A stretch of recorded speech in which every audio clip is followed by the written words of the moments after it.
Good morning, everyone, and welcome to today's program. My name is Ron Lennox. I'm the Midday Rotary Club Services Vice President, and I welcome everyone on Zoom here to today's program. Before we get started, we're going to be muting everyone so as to not interrupt our today's speaker. If you are online and have a question, please type it into the chat window, and at the end of the program, we will read your questions. Today's speaker came to San Miguel with her husband, Mayor, about 20 years ago. She has been a very successful writing background, having published 6 best-selling books on marriage and relationships. After moving to San Miguel, she turned her attention from writing to organizing. With her outstanding organizational skills, she set about making San Miguel a better place for all of us. And of course, I'm speaking about Susan Page. Perhaps Susan's biggest contribution to the community is the San Miguel Writers Conference. The conference had humble beginnings about 17 years ago, and Susan set it up for the love of reading and to support our local writers. Now, with its large staff and many loyal volunteers, it is one of the premier literary conferences in North America, attracting some 3,000 participants from Canada, US, parts of Mexico, and the world. It provides local writers access to top international writers and industry insiders. In 2019, as was just mentioned, Susan was our Midday Rotary Club Citizen of the Year. When I came to San Miguel about 7 or 8 years ago, some friends told me about a very unusual nonprofit that raised funds for NGOs in a very, very unique way. I went to my first meeting about 5 years ago, and I've been hooked ever since. The organization is 100 Women Who Care.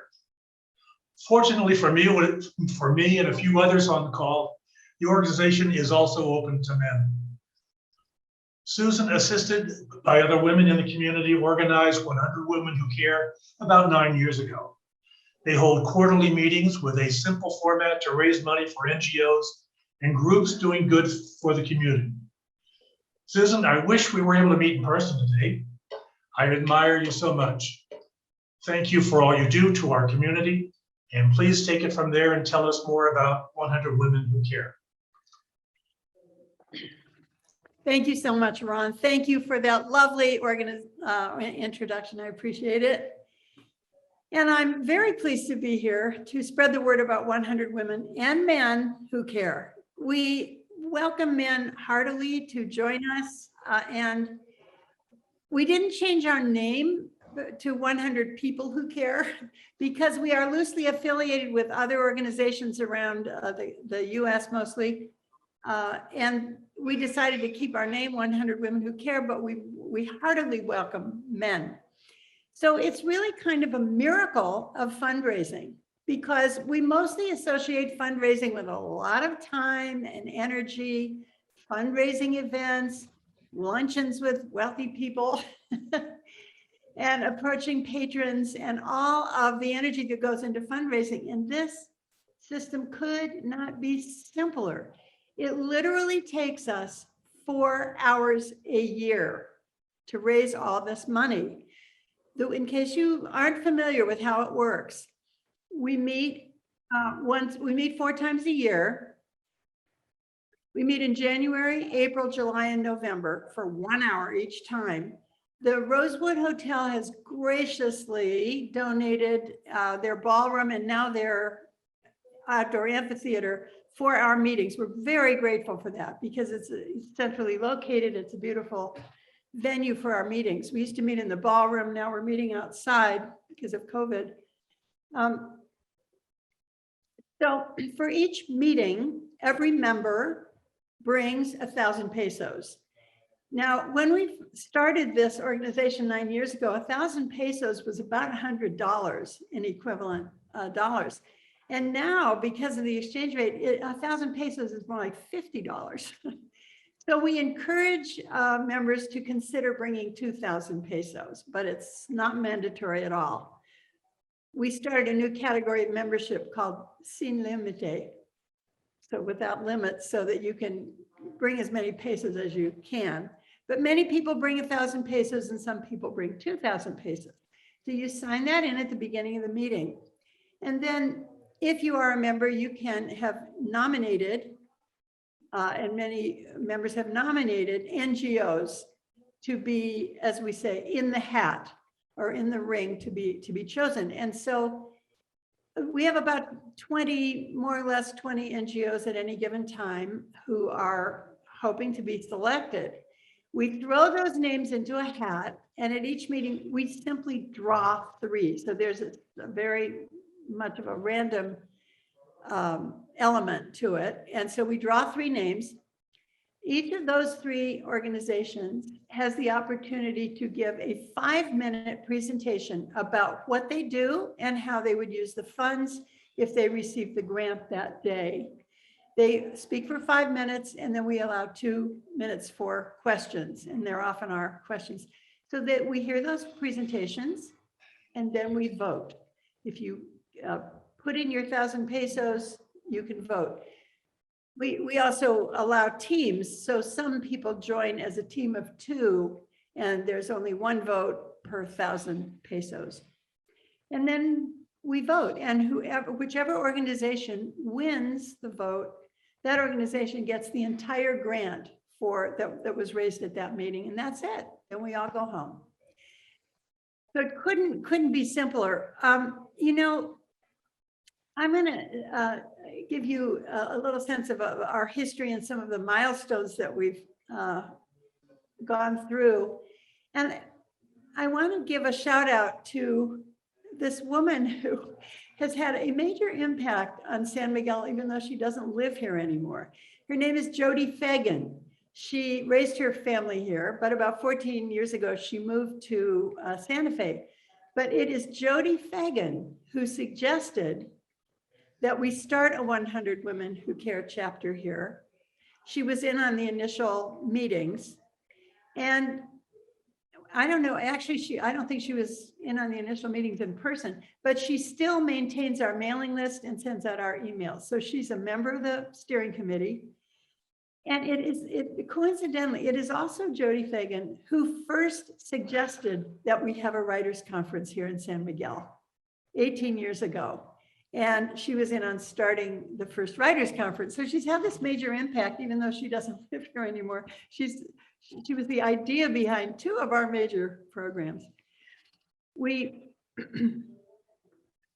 Our first meeting was February of 2013. And at that meeting, we raised 37,000 pesos. And we were pretty excited about that. I think it went to, I'm pretty sure the first 37,000 pesos went to Mujeres en Cambio.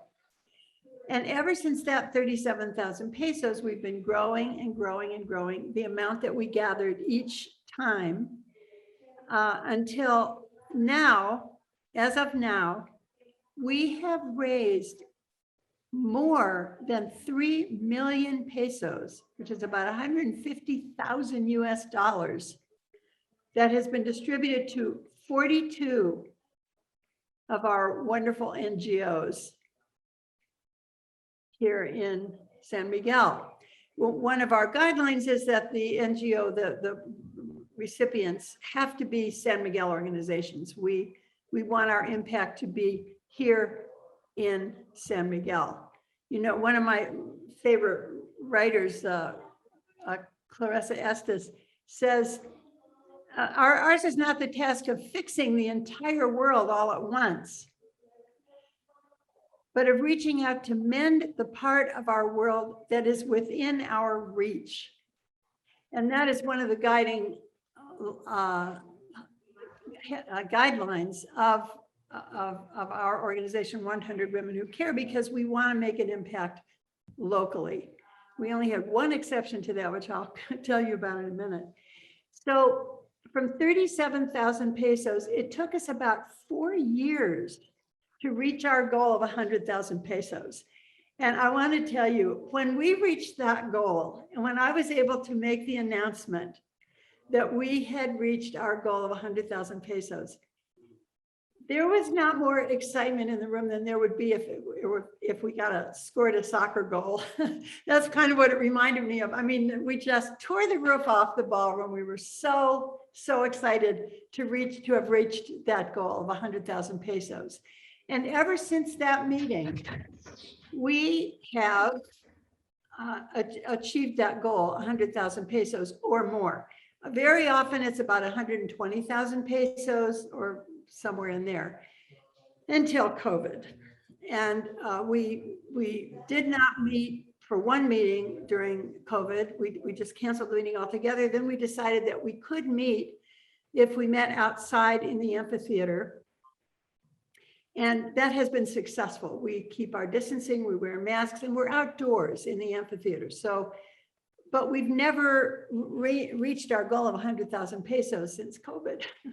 So now we're on another trajectory to get back to that goal, 100,000 or 100,000, 120,000 pesos.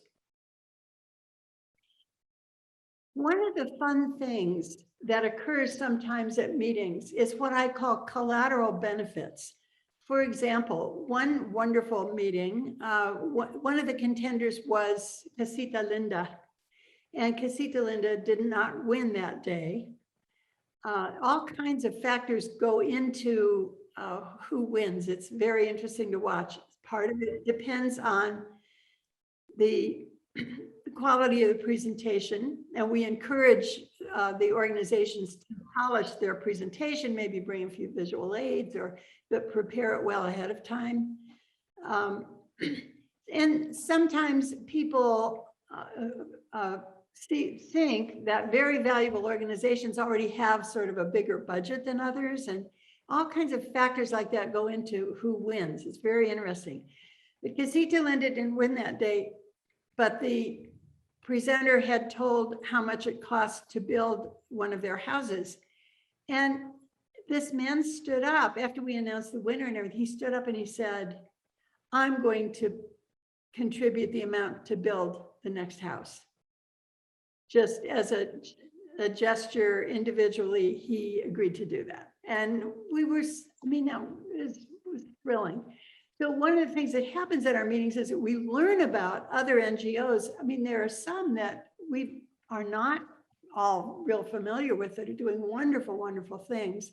So we learn about those. There was another, so that was one wonderful collateral benefit. It happened again one time when the SPA was one of the presenting organizations and they didn't win, but they, in their presentation, they had said that they need to buy a cooler to keep I think the food for the animals. I may not be remembering this exactly, but I think they needed a cooler. And again, they didn't win, but somebody stood up and said, "Well, I'll buy the cooler." So sometimes we get collateral benefits like that. One of the wonderful, exciting, really coincidental, wonderful events was that when Casita Linda did win the grant, they were building their 100th house. And so there was a little ceremony when that house was completed, and they have a plaque on that little house that the 100th house of Casita Linda was built by 100 women who care. So it was a very tidy coincidence, and we loved it. And we had a little ceremony out at the house, and there remains a plaque on that house. I think it's out in Palo, Colorado.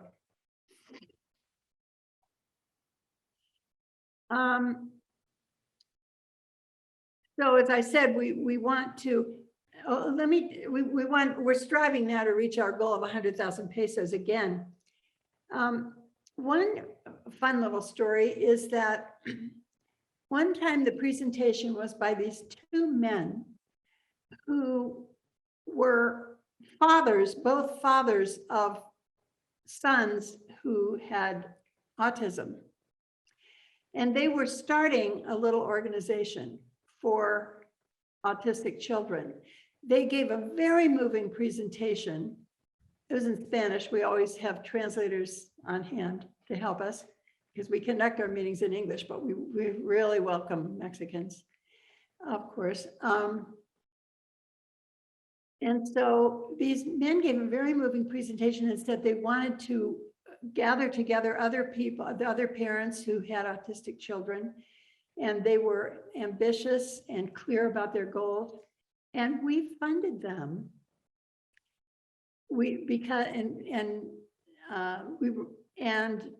Now that organization has grown into a robust organization with very, very skilled leadership, where they reach out into communities to let people know that they exist if there are families with autistic children. And they're serving, I don't know the statistics, but a lot of families now with their autistic children. And we really kickstarted that organization. So we're very pleased and proud of that. And the one exception to always keeping our grant in the local community was when the earthquake happened in Oaxaca. And the Red Cross here locally was extending their reach down to Oaxaca to help create a project where they were building yurts for families that were evicted out of their homes by the earthquake. And we decided to fund that effort, even though it was in Oaxaca. But I think we all felt like that was the right thing to do that time. Most of us have heard of the sort of major NGOs. You know, one of the things I often worry about is poor families and poor communities that are not near San Miguel. Because we offer so many wonderful services to these impoverished rural communities around San Miguel. There are more than 500 small communities within the municipality of San Miguel. And we know we reach out in so many ways to those families. And many of us are familiar with organizations like Patronato Pro Niños, which provides medical and dental care for those families. Feed the Hungry, which has kitchens next to the primary schools where they provide hot lunches every day. Abba House, which is serving migrants. Casita Linda, which builds houses for poor people. Mujeres en Cambio, scholarships for high school girls. And some of the, I want to familiarize you with some of the maybe lesser known NGOs who have won grants for 100 Women Who Care. Several of the orphanages have won grants from us, and they are very wonderful organizations for children, not always strictly orphans, but children and young people who can't live in their home environment for some reason or other. And we've funded several of those orphanages. There's an organization called Ranchero Pantiero, which is gang intervention. This is sponsored by, it's a program of CASA. And the young man who runs it is so ambitious and clever and inventive. And they've started programs for gangs that are, like, for example, competition doing hip hop. And they have big gatherings. He told us when he gave his presentation that there's some major gathering that happens every year, and he said there's almost always a homicide that happens in connection with it. And since they have intervened with these gangs, they've had these big gatherings with no homicide. And what he and that organization are doing is very inspiring. Some of you may know about Libros para Todos, where we distribute 800 copies of the same book to young people and children and young people in some 18 different communities. And then we bring the teachers in to San Miguel for workshops about sort of how to teach the book and background on the author. And the teachers love these workshops. They get to interact with each other and so on. And then on one weekend in November, the author, the famous author of this book, comes to San Miguel, visits those villages and signs the children's book and talks with them. This book they've already read. Very often it's the first book when these young people have ever owned their own book. So that's a really wonderful, you know, the UNESCO did a study in which they found that, for example, 92% of the people in Japan have developed the habit of reading regularly. And Mexico is in 107th place with like 2% of the population have developed the habit of reading. So Libros para Todos is trying to address that issue.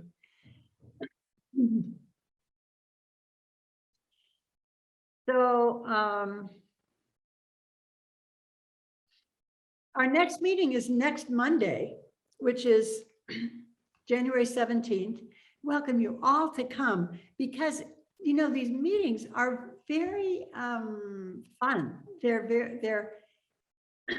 We actually say it's 1 hour from 5 to 6, but the truth is we invite you to come at 3:30 for a no-host bar at the Rosewood and mixing and mingling. And most people do come. And had, you know, when we first started, we said, we're just keeping it to 1 hour, only 1 hour. And we get people there at 5 and they'd leave at 6. And they were all like, wait a second, we're all getting together. Let's make some social time out of this. So quickly we added the 3:30 to 4:30 mingling hour. At 4:30, you check in with your pesos or join if you're coming for the first time.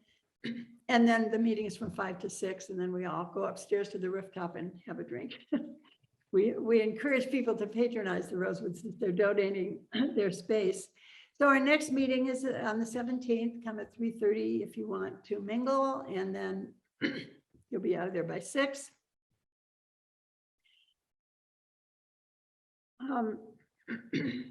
And I hope you'll all be there when we reach our next goal of 100,000 pesos at a meeting, because it's going to be a very exciting event.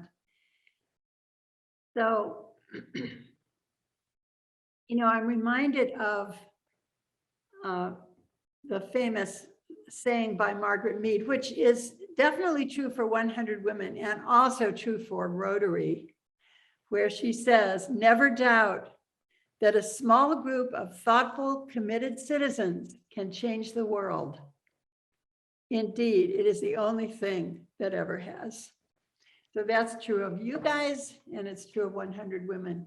That is the power of crowdfunding. So I welcome any questions you might have.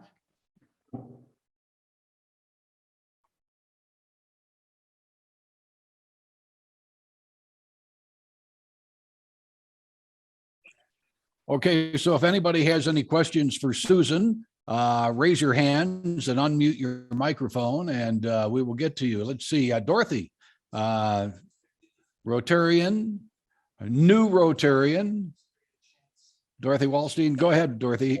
Yeah, Susan, I can't come on Monday. I love the meetings. It's such a great organization and great fun, but I can't come on Monday, and I can't remember where I need to take my pledge. Oh gosh, Dorothy, thank you for that question, because I meant to mention that and I somehow missed it in my notes. We have that's true for many people that they can't make it to the meeting. We have 2 drop-off locations. You can bring your pesos anytime, but by noon, it has to be by noon the day of the meeting. And there are 2 drop-off locations. One is the La Conexión location on Ancha de San Antonio. It's out by, it's pretty far out on the Ancha, just before Cardo, on the right-hand side as you're going out of town. You go into a little hallway off the street, and then La Conexión is there on your left. Yeah, it's Plaza Luna. Plaza Luna. Yeah. Okay. Luna is exactly right. And the other drop-off location at the other end of town is the Galeria Atotonilco location inside Fabrica Aurora. And the sweet woman who runs our gallery there, Elsa, will take your envelope. So you have to write your name, write 100 Women Who Care on the outside of the envelope, and your name and any team member names on the outside of the envelope. That helps us get the envelope where it needs to go. The other thing is that snowbirds or part-timers, you are very welcome to give us your donation for a full year. And we really encourage this because we're very happy to take your donation, divide it into the appropriate envelopes and bring it to the appropriate meeting so that your donation will get divided up among the 4 meetings for that year. And so we really also encourage that. Thank you for your question, Dorothy. Sure. Nori, go ahead. Raise your hand. If Hey, you have a Susan, good question. morning. Nori, What a go wonderful ahead. presentation. Of course, I absolutely love 100 women and people who care. Another thing that I think I want to mention to everyone, and this is how I've gotten some people involved, is to, always, talk it up and bring someone to one of the meetings that has no idea what's going on, especially some of our fellow, Mexican friends and neighbors. I've brought quite a few people to the meetings. Some have become members, some haven't, but they always support in one way or another. So I just want to, give a shout out to everybody out there and remind them that they can do that.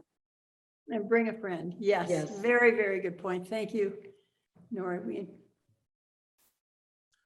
All right. Any other questions for Susan? I have a Page? question. Do it.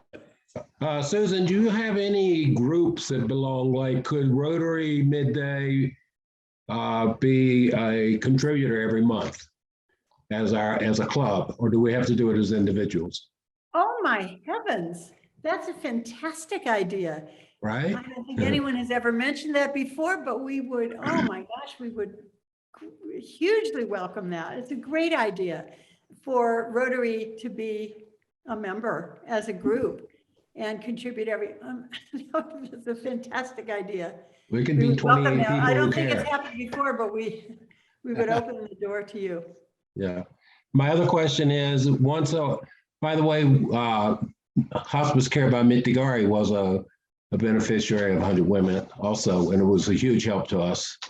But my question is once an organization is chosen, how long is it before they can be back in the hat again? 3 years, another good question. 3 years, because and there are several organizations that have won the grants twice, but once you win, you're not back in the hat again for 3 years. But sometimes, it's very funny how the randomness works. I remember Ojalá Niños when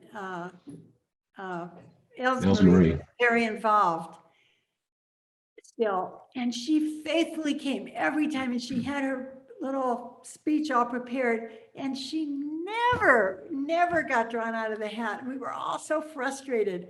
And then one time, finally, she persevered, and she got drawn, and everybody kind of breathed a sigh of relief. She gave her presentation, and she won that time. So you have to persevere too. And then sometimes some organizations get drawn almost every time, or it's like, it's very weird that way because it's very. And Susan, when Ojalá Niños got drawn, and as you mentioned earlier, that synergy, that was the first time I was pretty new here in town, and that was the first time that I knew of them. And then as being involved with Patronato Pro Niños, we formed a partnership where we were sending the unit out there more often and seeing those children because we understood the need. So something great came out of that as well. Oh, Steve, that's a collateral benefit I didn't even know about. That's Yeah. great. I just want to mention one other thing that's wonderful about 100 Women Who Care is to get grants or get funding from traditional sources like San Miguel Community Foundation, you have to be an AC and you have to be formed and so on and so forth. But if it's a new NGO that's sort of starting off and has a lot of potential, they can come to 100 Women and they can get funding, which is, I think you talked about the 2 men that ultimately built an organization. Oh, you were talking about Mike Cohen and Autismo para Niños, right? Yes. Yeah, that's incredible. Mike and Jean, yeah. Yeah, it's incredible what they've done, and it's incredible how 100 Women can support a new infant organization and get them off the ground and working. So kudos to you guys. That's a great, that is an excellent point where we can fund organizations that don't have all their act totally together yet. And it's kickstarting an organization. Yeah, kickstart this. All right. Joe Rufino, did you have a question for Susan? Joe? Maybe hold on. not. Actually, yes, I did. I typed it in and Nina responded to me. So thank you for the response. Susan, thank you for this presentation. I'm relatively new, I say, to San Miguel. So I've heard about what you've done and we really appreciate you coming in and telling us. One of the questions I had was, I wasn't aware that they were able to use visual aids were acceptable in the presentation. What are the limitations of the visual aids?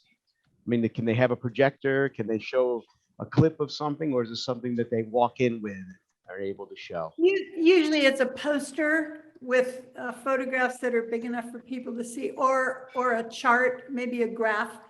We have never had anyone use a PowerPoint or a slide or anything. We could do that. It would be very difficult while we're meeting outside in the amphitheater. But if we go back in the ballroom and the person arranges it ahead of time, we'd be happy to do a PowerPoint. Although, you know, it might be a little bit of an unfair advantage over the people who are just talking, but we were very open to anything like that.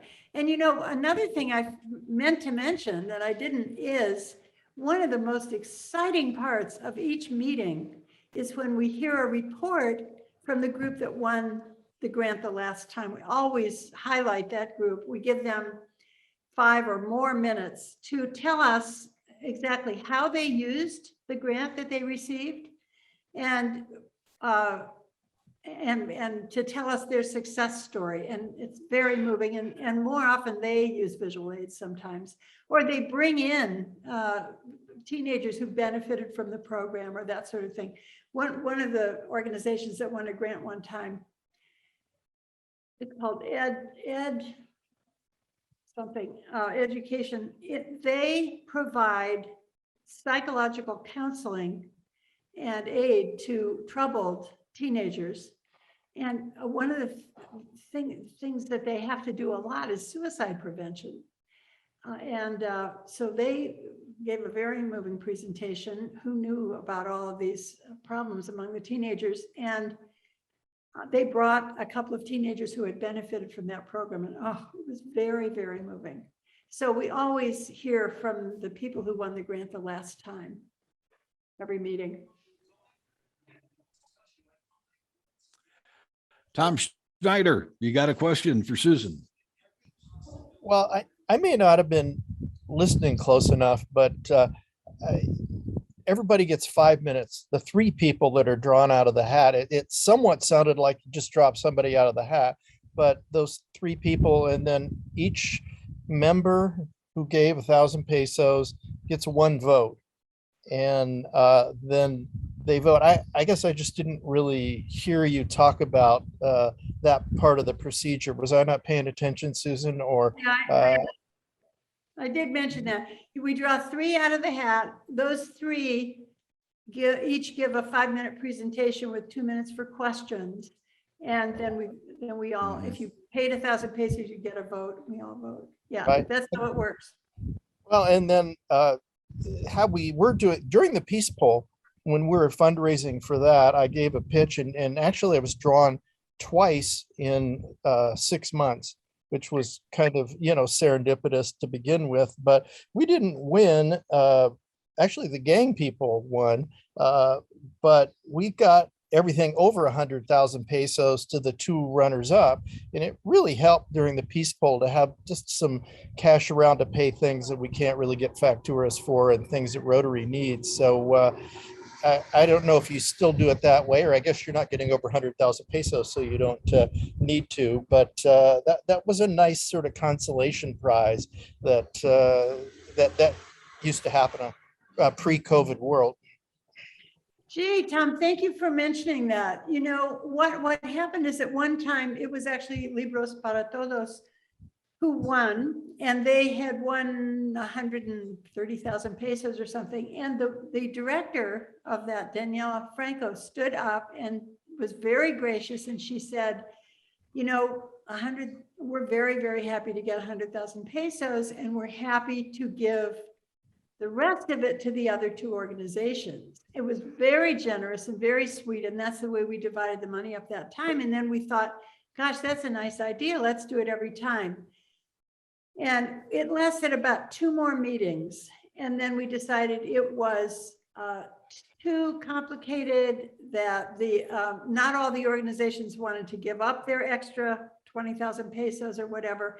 And we discontinued that practice. So it's a nice testimonial to hear from you that that was helpful, but we're not doing it that way anymore. We give the entire grant to the one organization that won. All right.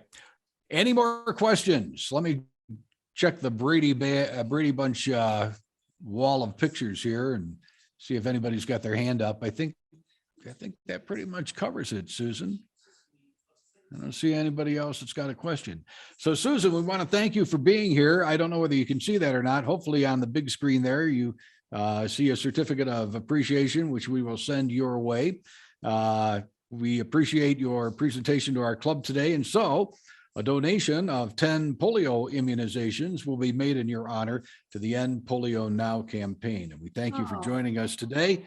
100 Plus Women Who Care is a major effort, a major NGO in our community, and certainly best of luck going forward. Thank you so much. It was a privilege to be here, and I appreciate the invitation. Best wishes to you all. All right, very good. Thanks a lot, Susan. All right, before we sign off, a reminder that our Club Services Committee will commence right after today's meeting. Do we have any visiting Rotarians out there in the peanut gallery today? If so, speak up. Any visiting Rotarians out there? Yes, I'm Becca. Yes, Becca Pohl, past president of Chapala Sunrise. Welcome. By the way, you're going to be our speaker next week, right? Yes, along with Hannah.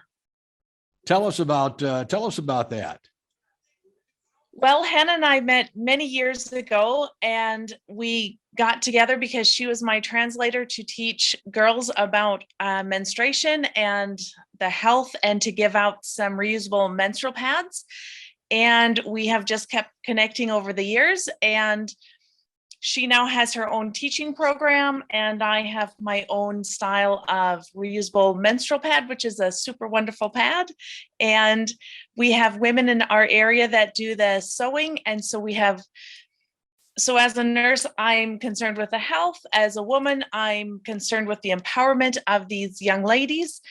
And I have taught nursing as well. So I want them to have that knowledge, and I'm here as a humanitarian missionary. And so giving these rural women an income is very important. And so Hannah and I are back to working together, and I'm very excited to work with Hannah again, because we've been each doing our own thing for a few years. So once again, we're back together to teach girls. And we've noticed that the most recent one, I had a district grant from Arizona, and the difference we just have seen in these girls from starting into learning about their menstruation, about their cycle, and about their body, the difference from the beginning of the class to the end of the class is huge. So we look forward to telling you all about that, about our process. Yes. Hannah that will. Is a that's a great promotional announcement. We've got 30 people online right now, so, and certainly we'll spread the word, and we look forward to seeing you next Tuesday. So you're over in the Lakeside area? Yes. Very good. Yep, right in Chapala. Chapala, you're in Chapala. Okay, yes. Very good. Very good. All right. Without further ado, if there isn't anything else, anything more for the good of the order?